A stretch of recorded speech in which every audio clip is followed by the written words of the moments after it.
So, a little bit about me. I'm part English and I'm part German. I'm not part of the royal family. But I like to say, you'd be surprised, but I like to say I'm the ultimate combination of stiff upper lip and stiff upper arm. I once had sex with a German girl. I said, I'm a bit shy, could you possibly rate me during sex? So I quickly slipped it in the bum and she went, 999, best rating I've ever got. I'm an only child, as you've probably been able to tell.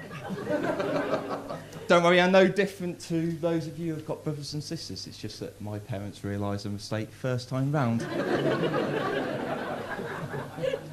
But that's a bit of a discredit to my parents, especially my mother. She's a lovely woman and she's a big fan of books.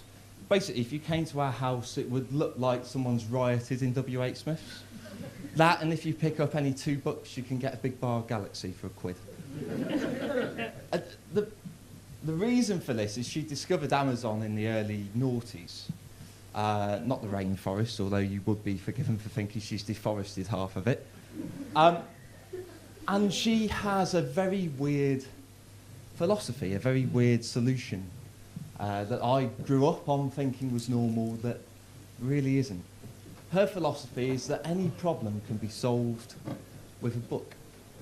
So, puberty, book. GCSEs, book. Birds and the Bees, pop-up graphic novel. Quite literally. And I got to the point where I was sort of 18, I hadn't brought any girls back because I'm really socially awkward. I just open my mouth and I'm immediately socially awkward, especially around women, as you can probably tell. And, I'm really socially awkward. I thought anal was having sex with a really picky girl. Oh, that's a bit small. That sort of thing. So, I haven't brought any girls back, and she decided, right, I'm going to solve this problem. Don't worry, I've got you something. She bought me a book called She Comes First, The Art of Pleasing a Woman. Thanks, Mom. Yeah, that's fucking brilliant. So I've gone to university. I'm still a virgin. And I know, it's surprising, isn't it? And I've gone to university. I'm still a virgin. And I remember my first time very, very vividly. I was in a flat party, and I'd retired to my bedroom, as is the right of the middle classes. I've retired to the boudoir for a port and some cheese. And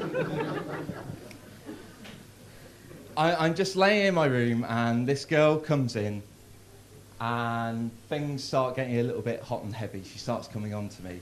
So I've consulted the Bible. Had a quick look, yeah, it's definitely happening. And I'm like, woohoo! We're going to have sex? Yeah. And she insisted on doing it doggy style on the floor. Now, I don't know if you've ever been to a university flat or halls before, but it's carpeted with 300 grit sandpaper. So, I've got a step ladder in, I've set her up. And I'm going away on the floor. I'm like, hold on a sec, my knees are really hurting here. What's going on? I stand up a little bit. My knees are bleeding. I've got carpet burns on my knees. I'm like, oh my God, she's meant to be bleeding, not me. What's going on here? So I'm like, look, can we just take this to the bed? So I flip her onto the bed, and I've hopped on like a stick insect mounted a bouncer castle, right? Flailing around like this daddy long legs trying to get out of a window. And after what seemed a couple of minutes, must have been a couple of seconds, she utters some words that I never want to hear again in my life. Cha, do you want me to go on top? Which we all know is female speak for you're not any good, let me sort this out, okay? So all of a sudden, I'm pinned. I'm pinned underneath this woman, and she's bouncing around, she's having a lovely time. At least I think so. And she starts going red. And I'm like, okay, she might not have had a lot of exercise, it's fine. This is normal, this must happen all the time.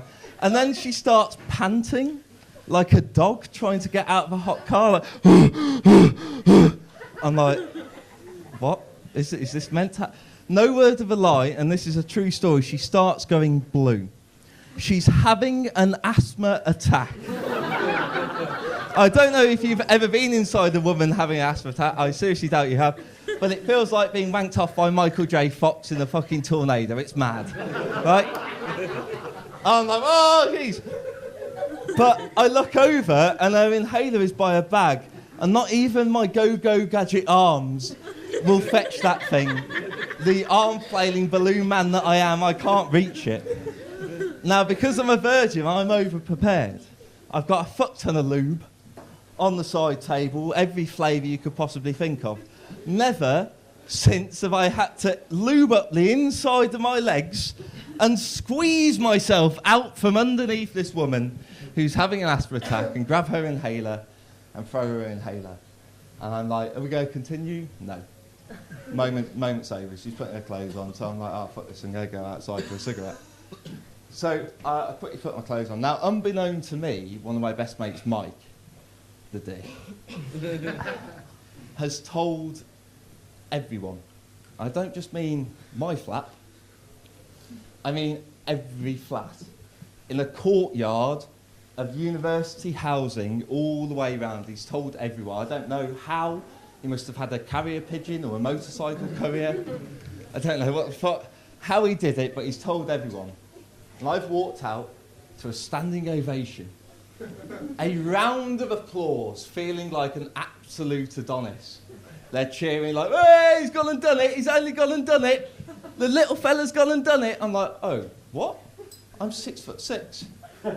I've looked down, my cock's hanging out.